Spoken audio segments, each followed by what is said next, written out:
Tadi saya berpikir bahwa ternyata gereja di sini itu lebih hebat dari gereja di mall-mall.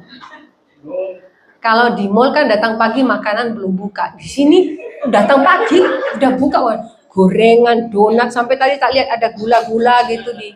Wah, saya jadi ingat anak di desa. Anak di desa bedaknya kan tuk. Nah itu saya lihat tadi di kue-kue itu. Penuh dengan gula-gula. Hari ini saya dikasih tema ya. Ya, Kristus sebagai dasar hidup. Kristus sebagai dasar hidup. Jadi biasanya ini bicara tentang fondasi ya. Oke. Tadi saya merasa bakal telat karena jalan ditutup. Ya benar ya. Jalan ditutup, jadi muter-muter. Nah, saya berpikir biasanya kalau begini tuh banyak jemaat itu alasan gak datang toh. Sudah di jalan tapi ketemu ya, kayak tadi ketemu donat terus gak jadi ke gereja. Alasannya jalanan ditutup, daripada telat kan malu sama pendeta. Saya pernah begitu dibilangin, oh kenapa kamu gak gereja? Takut telat loh. Mending telat daripada tidak sama sekali. Ternyata Anda tahu, dia nyantol di jalan. Waktu itu ada konser apa gitu, saya lupa. Konsernya pas jam 9 pagi. Saya daripada telat, ternyata dia lupa kalau dia punya Instagram. Saya melihat dia jam segitu sedang lagi di sini guys. Oh, katanya takut telat, ternyata tidak. Saya punya cerita bagaimana seorang anak remaja datang ke gereja. Kemudian waktu pas pendetanya khotbah itu kalau lewat dari 1 jam ngantuk Bapak Ibu, beneran. Jadi tolonglah kalau di sini ada keluarganya yang pendeta bilang jangan khotbah lebih dari 1 jam. Benar firman Tuhan itu baik, tapi kalau melebihi dari 1 jam itu jadinya ngantuk, betul? Nah, kecuali orang yang sangat khusyuk. 2 jam juga pendeta khotbah dia duduk di sana, karena sebenarnya dia sedang menghindari rumah ya. Daripada pulang mending dengar pendeta tidak apa-apa. Nah, jadi anak ini awal-awal dia senang, kemudian setelah 1 jam dia bosan. Dia pulang. Nah, waktu dia pulang, usher yang di depan itu kebetulan istrinya pendeta. Dia bilang, "Loh, kok pulang?" Ya, pokoknya ceritanya dia punya alasan, dia pulang. Nah, kakeknya itu ada di rumah. "Loh, kamu kok sudah pulang?" "Ya, khotbahnya lama." "Nah, terus kamu tadi tidak ditanyain sama orang kok pulang duluan?" Biasanya kalau lagi khotbah ada yang keluar semua pada lihat toh. Mana terus kalau nggak pulang-pulang pasti curiga, pasti kemana-mana gitu. Nah, tiba-tiba tidak jauh si kakeknya tadi berdiri di jendela, pendeta lewat sama beberapa jemaat. Loh, kok tumben pendeta sama ibu gembalanya sama jemaatnya jalan kaki? Loh, mereka datang ke rumah kita. Terus si kakeknya bilang sama cucunya, "Ayo sembunyi, kayaknya kamu tuh dicari, pergi." Terus cucunya bilang gini, "Kakek yang sembunyi." "Loh, kenapa?" "Tadi aku pamitnya bilang kakekku mati." Jadi diizinkan, kakek aja yang sembunyi. Kakeknya bilang, "Lah terus, makanya jadi aku yang di depan." Lah kalau dibilang kakek mati gimana? Ya pokoknya kakek sembunyi. Alasanku tadi, oh gitu ya, makanya jemaat ibu gembala pendeta datang semua tuh, mau lihat kakeknya mati apa enggak ya. Ada yang di sini mau pakai alasan itu? Terkutuk loh ya, jangan ya. Ya, Kristus dasar yang hidup. Nah, kalau bicara Kristus dasar yang hidup, tentu poin pertamanya adalah dasar hidup itu namanya fondasi. Di sini rumahnya yang tidak pakai fondasi ada? Tidak ada, semua pakai fondasi. Tapi di tempat pelayanan saya yang di Gresik, rumahnya karena dari bambu, gede. Gede. Itu tidak ada fondasinya. Tidak ada fondasinya karena memang itu hanya bambu ditaruh begitu saja dan tidak ada fondasi. Makanya setiap kali hujan seperti ini, beberapa yang saya layani di sana terakhir ini saya tidak tahu gimana kondisinya. Nah, kalau bicara fondasi, yang pertama ketika bicara Kristus sebagai dasar hidup, kita harus melihat bahwa Kristus ini sebagai fondasi yang kokoh. Fondasi yang kokoh. Kita baca dulu dalam 1 Korintus 3 ayat 11. Fondasi yang kokoh ya. 1 Korintus 3 ayat 11. Karena tidak ada seorang pun yang dapat meletakkan dasar lain. Tidak ada seorang pun yang dapat meletakkan dasar lain daripada dasar yang telah diletakkan, yaitu Yesus Kristus. Tidak ada yang lain selain Yesus Kristus. Ini dasar, fondasi. Nah, saya tidak tahu, tadi saya tidak sempat membuat PPT, karena kalau ada PPT bagus. Anda tahu siput pitela itu loh, apa namanya bahasa, saya nggak tahu. Siput patela, nanti setelah dari sini Anda boleh lihat. Siput patela itu yang sering ada di pantai. Tapi kecil-kecil yang nempel-nempel di batu itu loh. Namanya siput patella, kecil. Jadi dia bukan seperti keong yang biasanya. Jadi siput patella. Nah, siput patella ini disebut juga nama lainnya adalah limpet. Jadi Anda bisa melihat, jadi kadang-kadang kita pikir itu batu yang mengeras, ternyata itu siput yang nempel di batu karang yang biasa ada di laut. Siput patella ini kecil sekali. Tetapi kenapa setiap kali ombak yang begitu besar datang, kenapa siput ini masih nempel di batu karang? Kok tidak kebawa sama ombak ini? Dan biasanya kalau Anda melihat dengan dekat, ada beberapa dari siput patella ini, dia punya cangkang itu sudah pecah-pecah sebagian. Jadi, cangkangnya pecah, tapi badannya tetap nempel di batu karang. Ini analogi bagaimana iman kita sekarang ini. Kita kalau dibilang, oh kita punya kekuatan, kita punya cangkang misalnya. Tetapi kalau kita tidak bersandar kepada batu karang sebagai fondasi, apapun ombak yang datang di dalam hidup kita, kita pasti terbawa. Hari ini banyak orang Kristen, hidupnya terbawa ombak kehidupan. Kenapa? Dia tidak bersandar pada batu karang. Makanya disebut tadi itu adalah dasar yang kokoh. Hari ini, Anda bisa melihat bagaimana hidup kita hari ini. Jadi, kita punya pemikiran bahwa kita ini kan hidup di dunia ini melakukan kebenaran firman Allah. Tentu ada banyak hal yang harus kita hadapi. Sekarang bicara tentang fondasi yang kokoh, pemikiran kita, perspektif kita, cara berpikir kita harus bersandar melihat fokus kepada Tuhan. Hari ini kalau Anda dikatakan seperti ini, boleh tidak yang namanya kumpul kebo? Kumpul kambing boleh? Kumpul ayam boleh? Tapi kenapa kumpul kebo tidak boleh? Ngumpulin ayam boleh, ngumpulin sapi boleh, apalagi ngumpulin keong boleh buat dimakan, ya toh? Apalagi kumpulin duit boleh. Kenapa kumpulin kebo gak boleh? Karena itu sudah menjadi bahasa yang kita pakai, karena itu dosa. Nah, kenapa beberapa orang berpikir mereka melakukan itu supaya hemat biaya pernikahan? Ada beberapa orang, tetapi kalau di saya tidak tahu di sini ya. Kalau di beberapa tempat itu sudah biasa, sudah bagi mereka. Nanti sudah punya anak saja nggak ada suratnya, akhirnya anaknya itu ikut kartu keluarga dari kakeknya. Jadi itu sudah biasa. Nah, ini bagaimana mereka berpikir seperti ini? Karena tidak punya fondasi yang kuat tentang kebenaran firman Allah bahwa semua oke. Atau hal sederhana lah, hari ini ketika Anda bekerja, fondasi Anda ketika bekerja apa? Bersyukur, bekerja dengan jujur. Tapi ketika Anda diajak untuk mengerjakan sesuatu yang tidak baik, ya entah itu korupsi kah atau mengambil untung yang berlebih kah, kita punya fondasi yang kuat, kita punya Kristus. Kenapa? Kita berpikir bahwa saya harus tetap melekat pada kebenaran firman Allah, tidak mau terlepas dari sana. Termasuk ketika kita berbicara. Orang yang melekat kepada Kristus, cara bicaranya itu memberkati.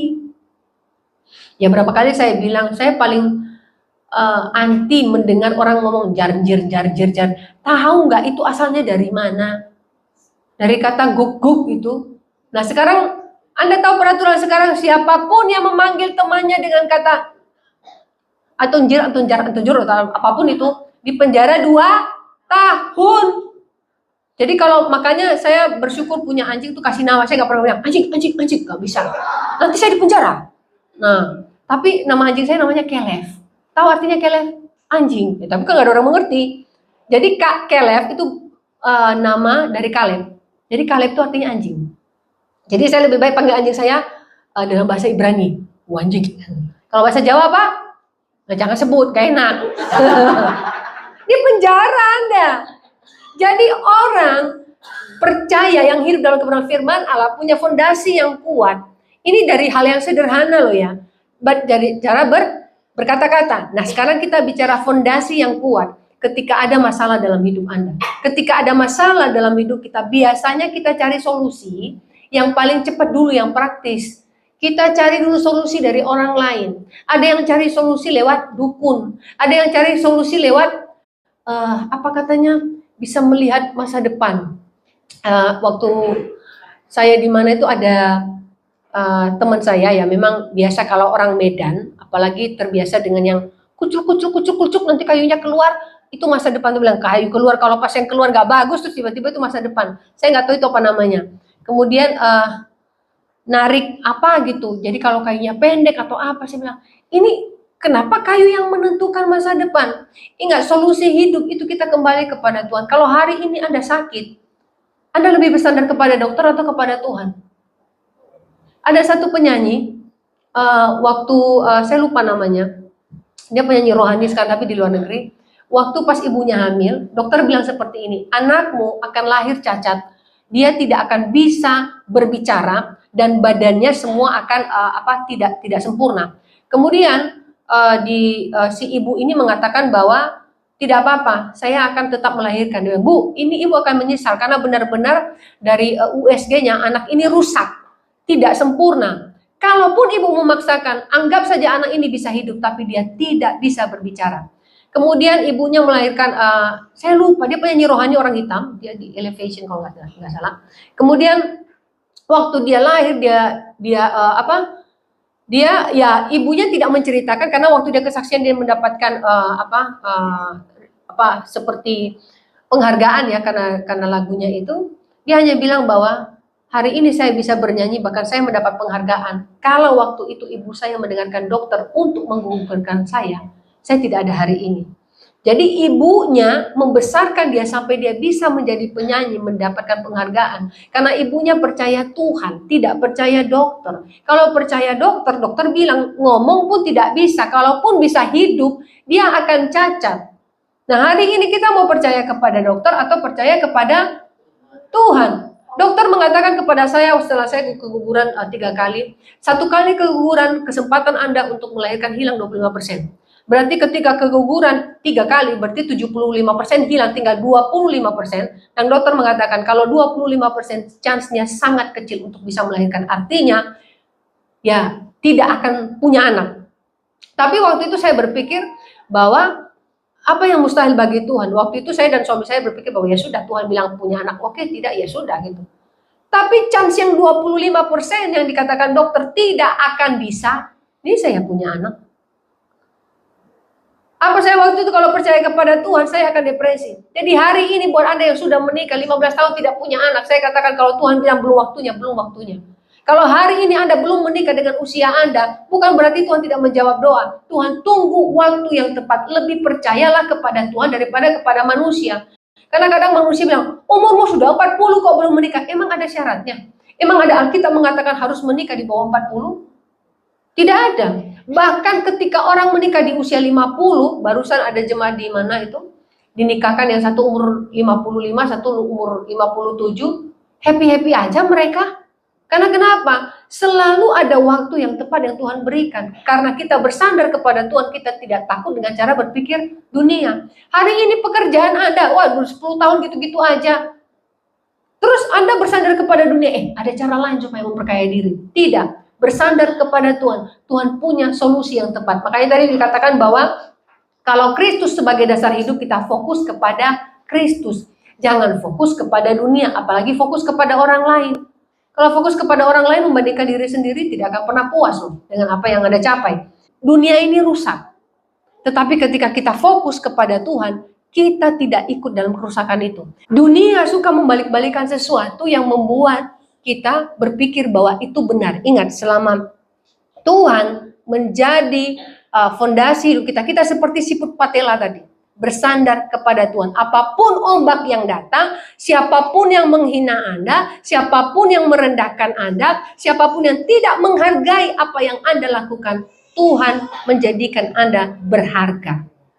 Jadi hari ini kalau orang tetap merendahkan Anda, tidak memberikan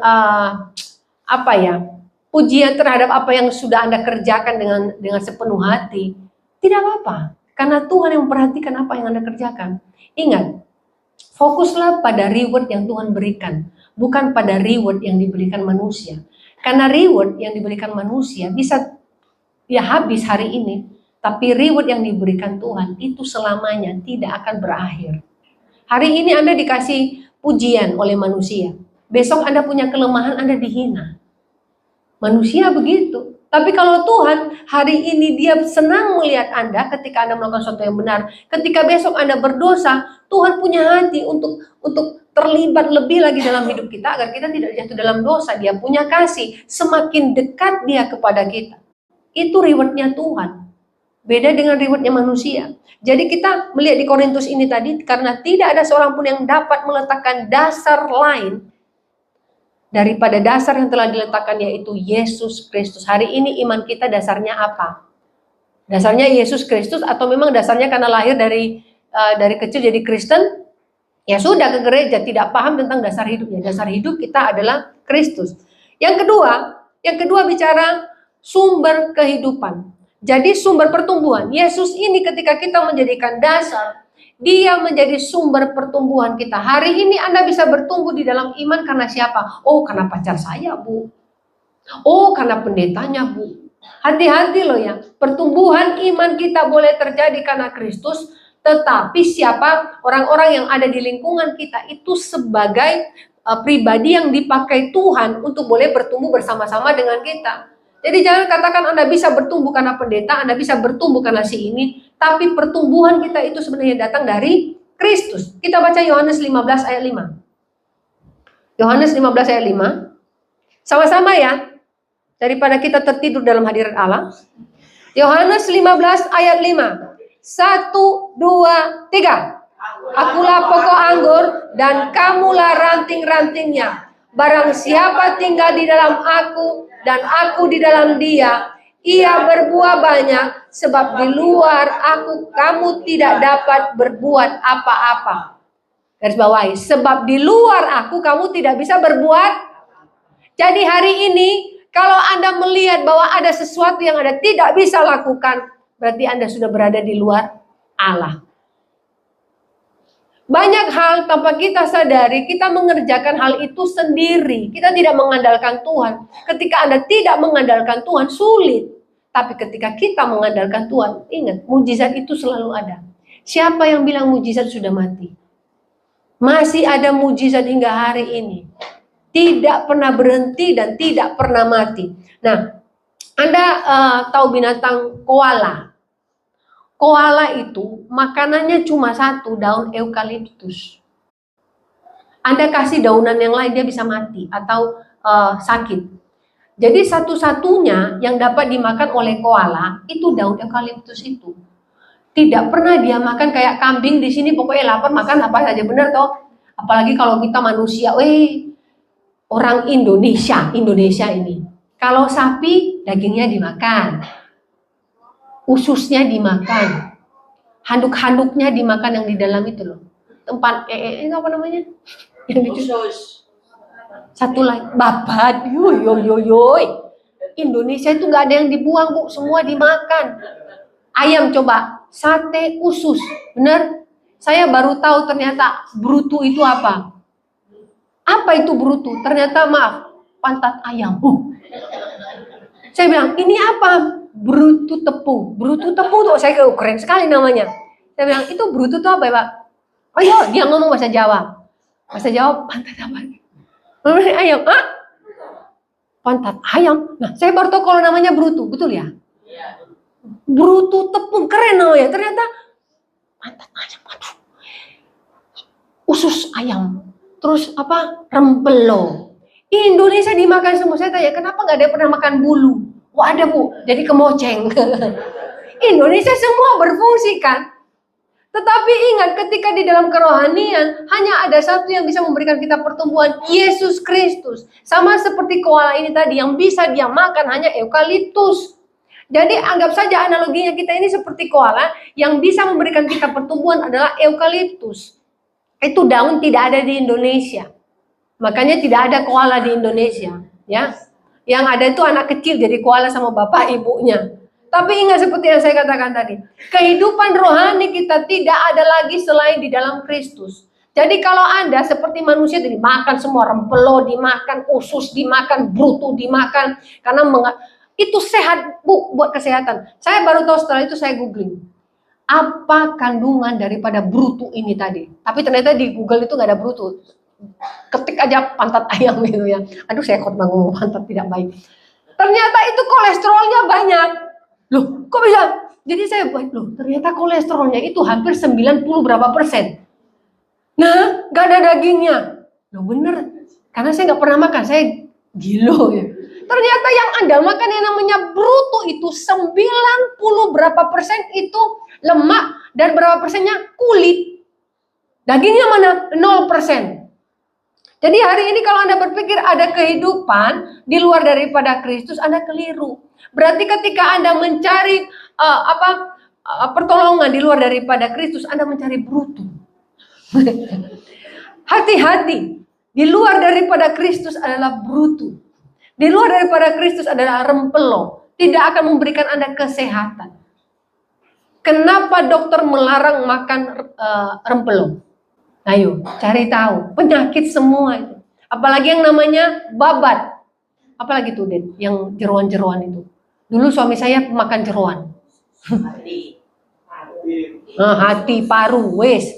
Itu menyebabkan asam urat. Kolesterol. Kemarin baru pertama sekali saya sedikit meninggi suara saya kepada mertua saya. Saya kurang ajar sekali saya ya. Dia bilang, Florin, Mama itu pengen makan di rumah makan Padang itu loh, makan babat. Gak boleh. Saya baru, mertua ternyata. Gak boleh Ma. Saya sampai, gak boleh. Gak boleh Ma. Tapi Mama kepengen, gak boleh, yang lain saja.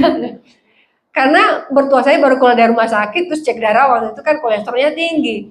Ya, saya larang gitu loh. Nah, Tuhan juga mengingatkan kita supaya kita tahu bahwa hidup kita ketika kita berada di luar dari Tuhan, dari Kristus, itu bukan pertumbuhan. Hari ini kita bisa bertumbuh di dalam iman, dalam pemikiran yang positif karena ada Kristus dalam diri kita. Tanpa Kristus, pikiran kita tuh negatif terus loh. Siapa yang bisa berpikir positif kalau hidupnya tidak dipenuhi dengan kebenaran firman Allah? Banyak orang berpikir bahwa kalau di luar Kristus ada solusi ini, solusi ini. Saya juga bisa begitu ngomong seperti itu. Setelah saya teliti ya, tidur ternyata menghilangkan ngantuk. Makan itu menghilangkan lapar.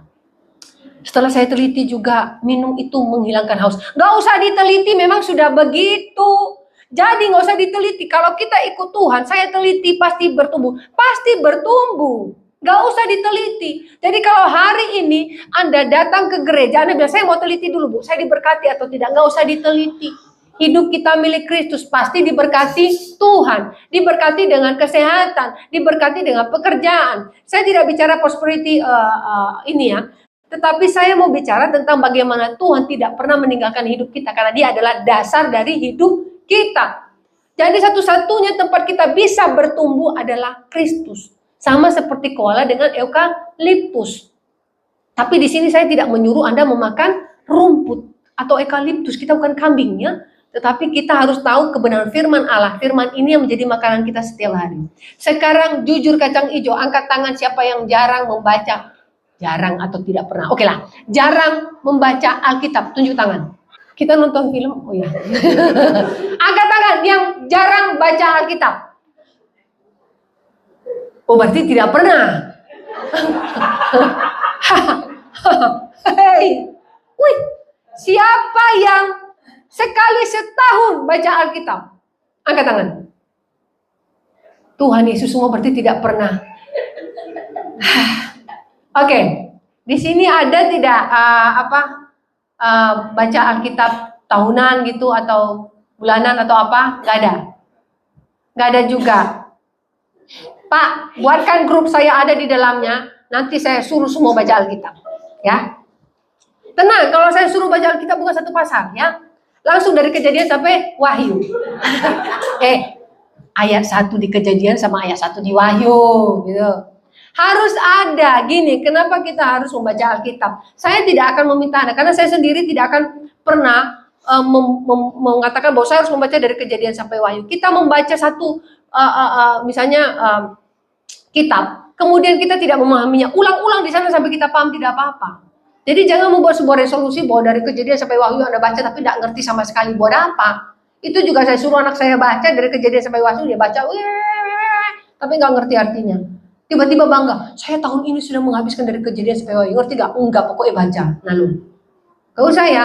Terus ada yang bilang, Bu boleh nggak saya skip tidak baca bilangan? Boleh. Kenapa? Bingung Bu, ini itu jumlah, belum lagi yang apa yang si ini bin si itu bin si ini bin si itu. Loh, apa si ibin semua? Boleh nggak di skip? Boleh. Nggak apa-apa. Karena daripada otak Anda juga muter, ini binnya siapa ya? Kadang-kadang kan namanya sama, bingung kan? Tadi ini anak Esopo ya? Nggak usah tahu anak Esopo. Pokoknya Anda baca Alkitab. Saya pernah ada yang nanya saya, Bu, sebenarnya dia sebut nama. Loh kan ada 2, Bu. Iku ya anak Esopo ya, Bu. Penting nggak kita tahu dia itu anaknya siapa? Saya bilang, Anda tahu nggak kebenaran firman Allah yang harus dipahami di situ? Enggak, aku cuma mau tahu itu sebenarnya keturunannya siapa. Nanti kalau kita belajar sejarah. Yang saya tanya adalah, Anda tahu nggak apa yang sedang diceritakan di dalam situ? Perang-perang tuh, Bu. Nah, terus perang-perang apa? Ya itu, Bu, aku bingung ulang-ulang, tak tulis ini anaknya siapa. Dia tunjukkan kepada saya, jadi dia buat seperti gambar keluarga itu, gambar anak, terus tiba-tiba gambarnya berantakan. Dia bilang, terus kok jadi begini? Aku bingung, Bu. Ini bin itu, anak ini, anak itu. Terus kamu berapa lama ini? Sudah 3 bulan, Bu. 3 bulan hanya bin ini, bin itu, diulang bin ini. Hei, nggak usah ke situ. Baca sesuatu yang bisa dipahami, nggak apa-apa. Kalau mau belajar sejarah, boleh. Tapi daripada bingung 3 bulan, terus katanya itu jadinya alasan dia tidak baca Alkitab.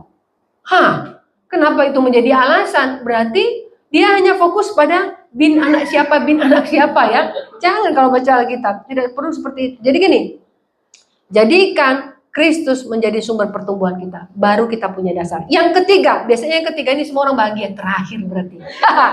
Hari ini 10, maaf ya. Soalnya sudah pada makan gorengan tadi, pasti kuat sampai makan siang. Ya, sebagai standar kebenaran, ada standar kebenaran. Kenapa standar keselamatan berkendara pakai helm? Kok nggak pakai yang orang Jawa tuh apa? Blangkon, kopiah. Terus apa yang Bali itu pakai itu? Kenapa nggak itu standar keselamatannya?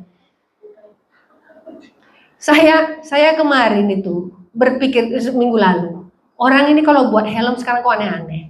Kapan lalu saya lihat orang pakai helm, modelnya kayak teko, gini loh. Terus saya bilang, ini orang kok gak ada kerjaan, tak lucu.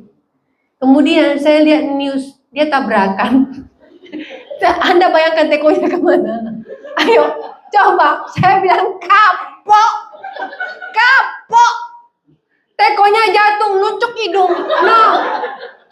Lihat di news Surabaya itu. Pakai helm, pakai teko, terus nyucuk jadi ininya robek. Katanya cuil gitu. Nah, makanya pakai helm dia cukup mukul. Helm itu bukan standar keselamatan teko ya. Standarnya pakai helm ditutup, bukan teko. Terus ada lagi kemarin itu, helmnya sudah pecah yang tutup itu, tapi tetap berkendara. Kepak. Dipakai, udah gitu dia pikir itu lucu, divideokan, beneran. Gitu lagi, cepet kena di bibir gitu. Nah, tuh kan, bagi dia mau konten, helm pecah, kepek, pok. Ya namanya orang ini berpikir bahwa tanpa standar keselamatan itu lucu. Standar keselamatan kita ada di dalam Kristus. Jadi gini, kita baca dulu Yohanes 14 ayat 6. Kata Yesus kepadanya, sama-sama lagi ya, Yohanes 14 ayat 6. Ini penting. Ayat yang sangat penting di dalam Yohanes adalah Yohanes 3 ayat 16 dan 14 ayat 6. Kita baca. 1, 2, 3. Kata Yesus kepadanya, akulah jalan dan kebenaran dan hidup. Tidak ada seorang pun yang datang kepada Bapa kalau tidak melalui aku. Tidak ada seorang pun yang datang kepada Bapa kalau tidak melalui aku. Jadi jangan mau yang merasa praktis. Kalau lewat Tuhan ini prosesnya susah. Tidak boleh berdosa, harus jujur, harus setia, tidak boleh menikahi lagi, tidak boleh tukar tambah istri. Kok susah gitu? Karena ada standarnya. Saya beritahu ada beberapa orang pengen yang instan. Ngomong begini, seandainya menurunkan berat badan semudah menurunkan angka di dalam rekening. Waduh, enak. rekening kan Bu tinggal dikosongkan, habis gitu loh. Saya juga mau kosongkan, saya lemah di sini. Nggak bisa, harus olahraga. Makanya kemarin di mobil yang ikut dengan saya, dia bilang, oh Cuy, aku mau menurunkan berat badan gimana? Ayo kita pergi ke apotek. Kita beli, sekarang ada koyo untuk menurunkan berat badan. Iya tak? Beneran, tak turunin dia bilang, nanti beli koyo menurunkan berat badan. Dia bilang serius ada. Saya beneran turun, saya ke apotek, saya beli koyo. Kemudian saya bilang, ini koyonya. Loh, ini kan buat punggung. Iya, tapi untuk menurunkan berat badan, taruhnya di mulut. Yang pedas. Saya beli yang cabai. Koyo cabai deh. Taruh di mulutmu seharian, pasti turun berat badan. Dia pikir betulan saya turun di apotek. Saya pengen turun, terus dia bilang gini, saya mau jalan. Jadi waktu saya pelatihan di SMK 5, hotel saya nggak jauh dari situ. Memang kalau naik mobil 5 menit, dia bilang, saya mau jalan kaki ke sekolah itu. Silakan, siapa tahu bisa turun. Saya bilang kalau hanya 1 hari, Anda melakukan enggak 1 hari 5 menit, Anda bisa turun. Padahal setelah itu nanti setelah pelatihan kita makan bakso presiden. Setelah itu kita makan bebek apa. Setelah itu kita makan kecak uut, itu enak sambelnya. Setelah itu katanya mau turun berat badan, tapi planningmu kok banyak makannya. Beneran, kita makan, dia pesan siapa yang makan ini semua? Ya pokoknya kita makan. Ya kita lambungnya kan cuma satu, dia mungkin ada lambung mana gitu. Semua dipesan. Tapi akhirnya dia tidak habis makan. Terus dia bilang, sudahlah dibuang. Nggak boleh begitu. Kamu buang makanan, banyak orang miskin. Makanya saya bilang tadi, kamu kenapa nggak bawa koyonya?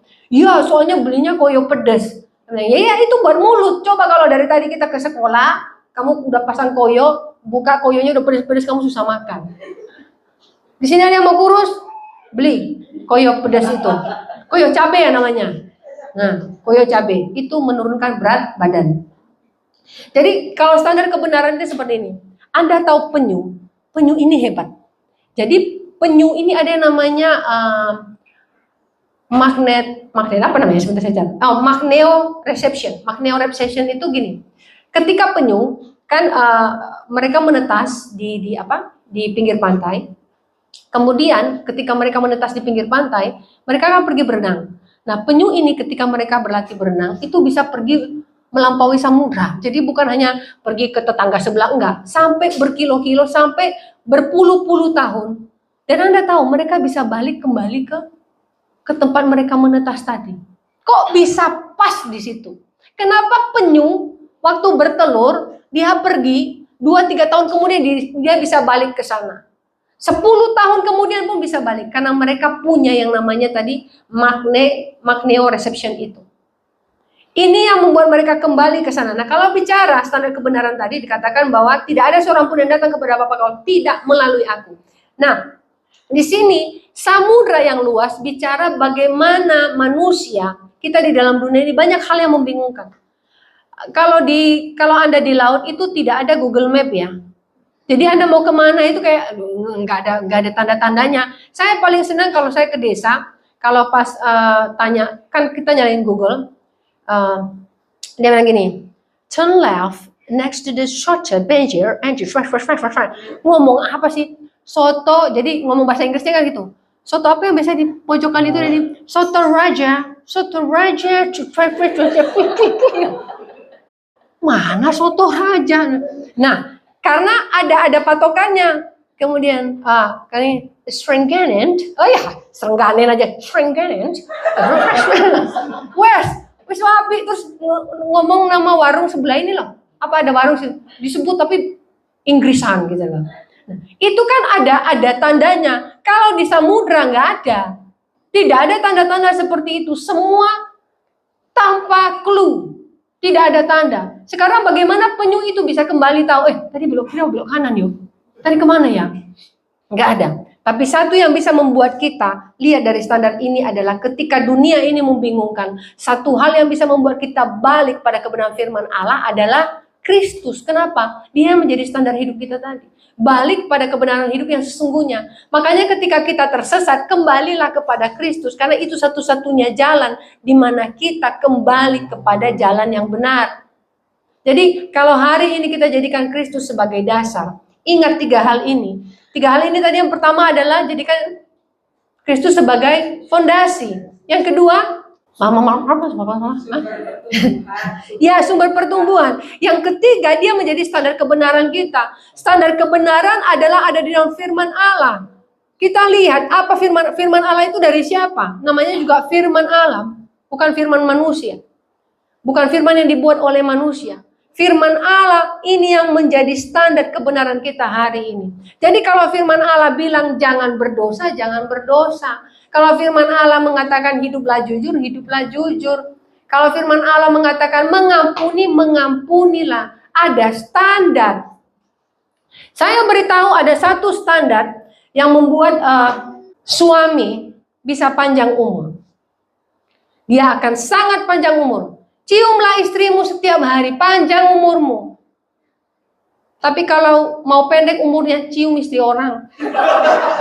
Atau cium kereta api. Dia panjang umur. Jadi yang suami-suami angkat tangan. Nah, cium-cium istrinya. Awas, istri orang langsung belek. Ini standar. Kenapa? Standar kita adalah kebenaran firman Allah. Lakukan kebenaran firman Allah, maka hidup kita ada di dalam berkat-berkat Allah. Kalau kita keluar dari standar itu seperti helm teko tadi, celaka. Jadi ingat hari ini, brutu dan teko. Pulang-pulang tadi khotbah apa? Brutu sampai teko. Gak dapat firmannya, pokoknya ada brutu, ada teko. Ingat, standar kebenaran. Jadi ikuti standar itu. Jangan merasa bahwa kalau ikut standar dunia, hidup kita bisa aman. Standar ini yang harus kita pahami dari analogi yang saya berikan tadi, dari siput patela, kemudian koala, kemudian penyu. Ini binatang loh. Bapak Ibu lihat ya, bagaimana binatang bisa diberikan kelebihan yang luar biasa seperti itu. Kita ini bukan binatang, berarti kita punya kelebihan yang jauh di atas binatang. Jadi Tuhan menciptakan kita ini sebenarnya sempurna. Hanya saja karena kita tidak menjadikan Kristus sebagai standar hidup kita. Kita tidak menjadikan Kristus sebagai dasar hidup kita. Hidup kita terlihat seperti tidak sempurna. Karena ini yang dilakukan oleh iblis. Dia merusak hidup Anda. Dia merusak cara berpikir Anda bahwa Anda diciptakan tidak diberkati oleh Tuhan. Diciptakan tidak sempurna. Diciptakan dengan semua hal yang buruk-buruk. Ingat, tidak ada yang seperti itu. Tuhan menciptakan kita sempurna. Ketika Tuhan menciptakan kita, semua kebaikan ada dalam diri kita. Karena kita segambar dan serupa dengan Allah, semua yang baik. Makanya setiap kali ada orang bilang seperti ini, oh dia ini apa? Oh, nyebelin, terus dia membunuh, dia begini, dia begitu. Saya bilang, lihat dulu ke belakang, kenapa dia seperti itu. Saya percaya waktu dia lahir, dia tidak ada jahat seperti itu. Kemarin pembahasan kasus yang katanya ada anak yang membunuh orang tuanya itu. Yang katanya gara-gara main game, terus apa, saya nggak tahu, terus sampai polisi tidak percaya. Saya ditanyai, saya nggak tahu kasus itu, kasus apa. Kemudian karena saya waktu itu kan lagi pelatihan psikologi di SMK, tiba-tiba mereka mempertanyakan itu. Saya bilang, saya nggak tahu kasusnya, kemudian saya baca, oh anak kecil. Jadi dia menusuk ibunya sampai 20 tusukan atau berapa.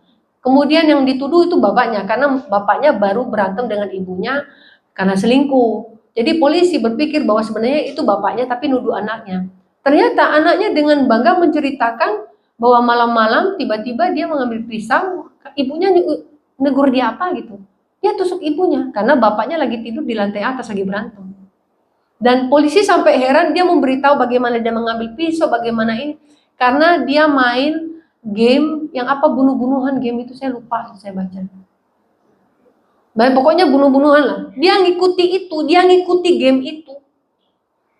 Nah hari ini kalau kita melihat bahwa dunia sudah serusak ini, terus kita bagaimana bisa memperbaikinya? Nah waktu saya ditanya seperti itu, saya bilang, kita harus cari tahu dulu kenapa anak itu seperti itu. Kira-kira anaknya yang salah apa orang tuanya?